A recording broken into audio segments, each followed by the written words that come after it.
ବିବେକୀ ପୁଅ ନିମାଳ ମଠର ମହନ୍ତ ମହାପୁରୁଷ ଅଚ୍ୟୁତ। ଆଚ୍ଛା କଣ କହିଲେ? ପବିତ୍ର ନା ବର୍ଣ୍ଣ ଟୀକା ଅଚ୍ୟୁତାନନ୍ଦ ଯେତେବେଳେ ଜଗନ୍ନାଥ ଧାମକୁ ଯାଇଥିଲା ଗଲେ ସେତେବେଳେ ଅଚ୍ୟୁତଙ୍କୁ ଆପଣ ମାନଙ୍କର କେବଳ ଆଜ୍ଞା 17 ବର୍ଷ ହେଇଥିଲା। ଆଚ୍ଛା ଅଚ୍ୟୁତ ଆପଣ ମାନଙ୍କର 108 ପଦ୍ମକୁ ମାଳ କରିକି ଜଗନ୍ନାଥଙ୍କୁ ନେଇକି ଦବା ପାଇଁ ଗଲେ। କହିଲେ ଜଗା ଏ ମାଳୁଟାକୁ ତୁ ନେଇକି ମତେ ଗୋଟେ ଡାଳଟିଏ ଦିଏ।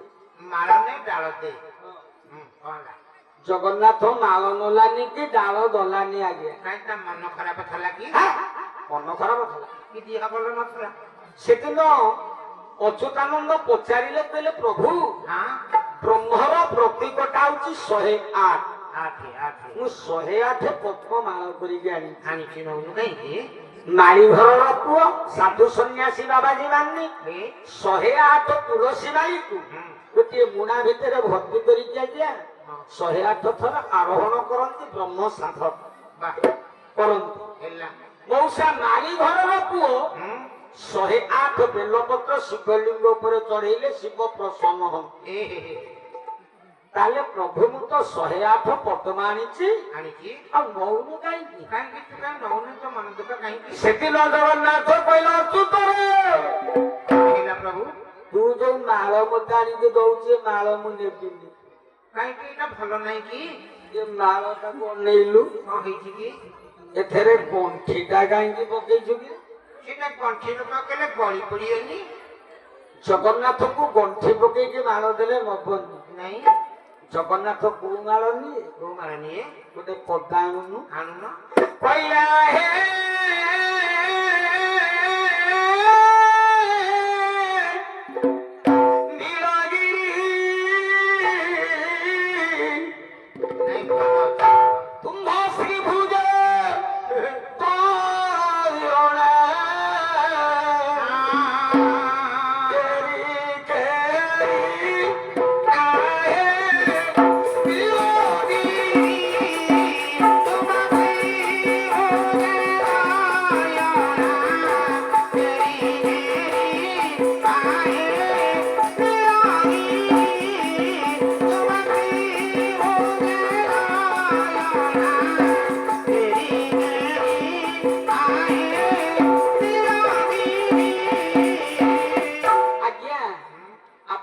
ଦେଖିଥିବେ ଜଗନ୍ନାଥଙ୍କର ହାତ ନଥିବା ଠାକୁରର ଉଚ୍ଚରେ ଆଜ୍ଞା ପଡିଦବ କଣ କହିଲେ ବାହୁରେ ଦୟଣା ମାଳ। ଆଚ୍ଛା ନିଗଣ୍ଠିଆ ମାଳ ପୁଣି ଆଜ୍ଞା ଗଣ୍ଠି ନ ପଡିଥିବା ମାଳ।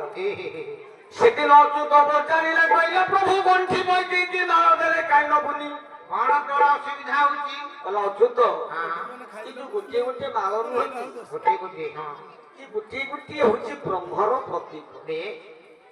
ये 108 रे तू जति गंठीटा पकेतु ब्रह्मरे मो धर्मरे गंठीटा पड़ीगला आउ जदि किए जने भक्त बाहरी कि आउ गोटे धर्मर प्रतीक हबो नाती हबो आ तू जदि एठी गंठीटा पके देलु आउ त से धर्म सेई कि लोप होई कि हबो आउ पुरगु छिबारियोनी तू गंठीटा खोली कि माळ देले मु नेबी जगन्नाथ निकट रे गंठीटा को खोली देलो अच्युत माळ देई देले जगन्नाथ नहीं गले खंडे डाल देले।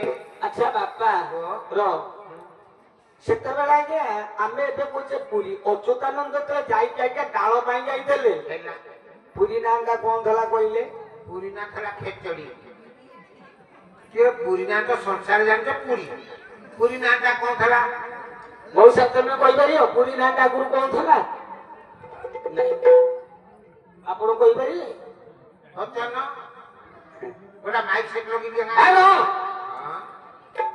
जगन्नाथ जो स्थान रे विद्यमान करथिला गया अच्युत जे जाइथिले त न पुरी नथिला आ कोन थला नांटी कोन थिला बाबा कहिलु कोन थिला अच्युतानंद कहि कि जाइछन पहले चेरा पल्ली ग्रामे जोगा ये तोरी छी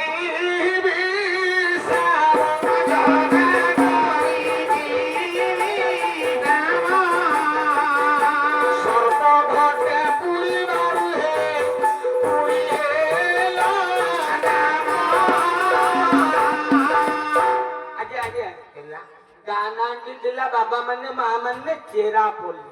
ଚେରାପଲ୍ଲୀ ତା ନା ପୁରୀ କାହିଁକି ହେଲା? ସେଠି ବହୁତ ଚେରି କୁଳି ହଉଥିଲା ସେଇ ଯୋଉ ଚେରାପଲ୍ଲୀ ନାଁ ଦିଆହେଲା। ହଁ ଆରେ ଆମ ଓଡିଶାଟି ଯେତେବେଳେ ଆଜ୍ଞା ପ୍ରଥମରେ ହଁ ହଁ ମାନ୍ୟତା ମିଳିଥିଲା ଆପଣ ମାନଙ୍କର ହୁଁ ବାଣିଜ୍ୟ କ୍ଷେତ୍ର, ହୁଁ ଏଟା ପ୍ରଥମ ମାନ୍ୟତା। ହେଲା କାହିଁକି? କାହିଁକି ସାଧବ ପୁଅ ମାନେ ଏ ବୋଇତରେ ନୌ ବାଣିଜ୍ୟ କାରବାର କରିକି ଦେଶ ପ୍ରଦେଶ ଭିତରେ ହଁ ହଁ ହଁ ୟାକୁ ବାଣିଜ୍ୟ କ୍ଷେତ୍ର ଭାବରେ ପ୍ରସିଦ୍ଧ ଭାବରେ ଉପାଧି ଆଣିଥିବା ବେଳେ ଏ ଶ୍ରୀ ଜଗତର ନାଥ ଜଗନ୍ନାଥ ଆବିର୍ଭାବରେ ହେଲା ୟା ନାଁଟି ଆଜ୍ଞା ବଦଳି ହଁ କଣ ନାଁଟି ରଖାଗଲା ଜଗନ୍ନାଥଙ୍କ ଆଶୀର୍ବାଦରେ। ହୁଁ ଓଡ଼ିଶା ହେଉଛି କଳା ସଂସ୍କୃତି ରାଜ୍ୟ। ରାଜ୍ୟ ବାବା ମୋର ବଚନ୍ତି ପ୍ରସିଦ୍ଧ ଦାସକାଠି ଗାୟକ। ହଁ ହଁ ଆପଣ ମାନେ ଜାଣିଛନ୍ତି ଓଡ଼ିଶା ଆପଣଙ୍କର ସମୁଦାୟ କଳା ହୁଁ ସବୁ ସ୍ଥାନରେ ହେଲା 4062 କଳା। ଏ 4062 କଳାରୁ ହୁଁ ଆମ ଓଡ଼ିଶାଟା ଏକା ହଉଛି 462 କଳା ଏ ଓଡ଼ିଶାରେ। ବା ସେଥିପାଇଁ ୟା ନାଁଟି ରଖାଗଲା ଜଗନ୍ନାଥଙ୍କର ଆଶୀର୍ବାଦରେ ଏ କଳା ସଂସ୍କୃତି ରାଜ୍ୟ ରାଜ୍ୟ ରାଜ୍ୟ ଓଡ଼ିଶା ଓଡ଼ିଶା। ହୁଁ ସେତେବେଳେ ଅଚ୍ୟୁତ ଯାଇଥିଲା ଆଜ୍ଞା ଜଗନ୍ନାଥଙ୍କର ରଥଯାତ୍ରାଟା ରଥରେ ହଉନଥିଲା। ନାଇଁ ହଉଥିଲା ରିକ୍ସାରେ ସବୁ ତ କାହାର ଗୋଟେ ଗୋଟେ କଥା ଆପଣ ଶୁଣିବାକୁ ଏରା ଆମ ଜେଜି ବସିବାକୁ ଆମକୁ ଆମେ ଜାଣିଛେ ରଥରେ ରଥଯାତ୍ରା ହଉଛି ତୁମେ କଣ କହୁଛ ରଥଯାତ୍ରା ହଉଥିଲା ରଥରେ ନା ଆଉ କଣ ରିକ୍ସାରେ 6ଟା ଶଗଡ଼ିରେ ରଥଯାତ୍ରା ହଉଥିଲା। ହଁ ଗୁଣ୍ଡିଚା ମା ମନ୍ଦିର ଗୋଟେ 3 ଶଗଡ଼ି ରହିବ, ବଡ ଦେଉଳ ଗୋଟେ 3। କିଏ ମଝିରେ ପାଗଲା ମଝିରେ ଆଜ୍ଞା ଗୋଟେ ନଦୀ ଥିଲା ବାପା ମାନେ ଯାହା ନାଁ ଥିଲା ମାଳିନୀ ନଦୀ। ହଁ ମାଳିନୀ ନଦୀ ନିକଟରେ ଆଜ୍ଞା 3 ଶଗଡ଼ି ଆସିବ, ବଡ ଦେଉଳରୁ ପହଞ୍ଚିବ। ହେଲା ସେଠି ନାଉରି ପାସ୍ କଲା ପରେ ଏ ସେ ଯିବା ଆହା ଗୁଲିଚା ହଉଛି ଗୁଣ୍ଡିଚା ମା ମନ୍ଦିରକୁ ଯିବା ପାଇଁ ଆର ପଟେ ଲାଗିଥିବ 3 ଶଗଡ଼ି। ଏ ସେ ଶଗଡ଼ି ରଥଯାତ୍ରା ହଉଥିଲା। ଆହା ଏବେ ଆଜ୍ଞା ମାଳିନୀ ନଦୀରେ ଶଙ୍ଖ ହେଇକି ପୋତା ହେଇଗଲା ଆଉ। ହେଲା ହେଲା ତେଣୁ ରଥଯାତ୍ରା ହେଲା। ଡ୍ରାଇଭର ରଥରେ ଗଲେ ଆଉ ସେତେବେଳେ ଜଗନ୍ନାଥଙ୍କର ଧାମ ନାଁ ଥିଲା ଆଜ୍ଞା ଚେରାପଲ୍ଲୀ। ଆଚ୍ଛା ୟାକୁ ଯେତେବେଳେ ଆମର ବୁଦ୍ଧିଜୀବୀ ସାଧୁ ସନ୍ନ୍ୟାସୀ ମାନେ ଶ୍ରୀକ୍ଷେତ୍ର ଧାମରେ ପହଞ୍ଚିଥିଲେ, ଆଚ୍ଛା ବଳବନ୍ତ ଯଶବନ୍ତ ଅନନ୍ତ ଅଚ୍ୟୁତ ଜଗନ୍ନାଥ ଦାସ ଦାସ ଗୋଟେ ମଠ ଅଛି ଆଜ୍ଞା ପୁରୀରେ 7 ଲହରୀ ମଠ। ସେଇଠି ପହଞ୍ଚିକି ଏ ସେ ଚିନ୍ତା କଲେ ନାଇଁ ଏ ଜଗନ୍ନାଥ ସମସ୍ତଙ୍କ ଶରୀରରେ ଏ ପରିପୂର୍ଣ୍ଣ ଗାୟକ ଅଛନ୍ତି ବୋଲି ବା ଏ ସ୍ଥାନ ନାଁଟା ହେଲା ପୁରୀ। ପୁରୀ ପୁରୀ ପୁରୀ